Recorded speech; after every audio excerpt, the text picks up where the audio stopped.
অতিথি শাহরিয়াতুল হাসান এখনই মঞ্চে উপস্থিত হচ্ছেন। আমরা সকলে কলকাতার মাধ্যমে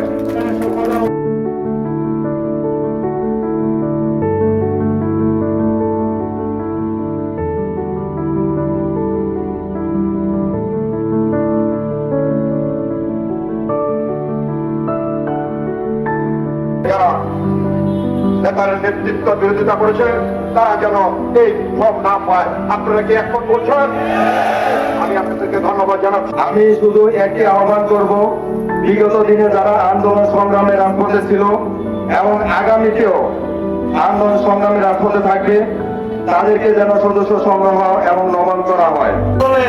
আমি মনে করছি পাশাপাশি আমাদের সদস্যদের বীর মুক্তিযোদ্ধা তারা ভাই আমাদের প্রেসিডেন্ট তারেক রহমান ঘোষণা করেছে যে আমরা 1 কোটি সারা বাংলাদেশ থেকে 1 কোটি নতুন সদস্য সংগ্রহ করব।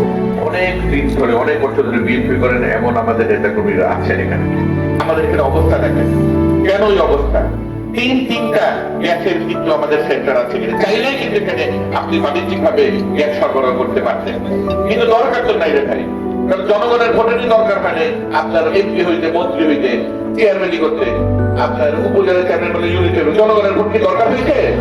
জনগণের কাছে যেতে তো হয় নাই, কাজে এলাকার উন্নয়ন হয় নাই। আমার একটাই কথা যে আমার মরহুম পিতা ব্রিগেডিয়ার অবসর হান্নান শাহ এই দেশটুকের সামনে ফকির বদরুল শাহ সেতু যে আমাদের 8টা ইউনিয়ন ওই পারেন কি বৈষম্যের শিকার ছিল, একদম মূল ভূখণ্ড থেকে আলাদা ছিল, সেখানে এখন সবাই আমাদের যাতায়াত সহজ হয়ে গেছে। ওনার স্বপ্ন ছিল এখানে পরিবেশ বান্ধব শিল্প কারখানা গড়ে উঠানো হবে।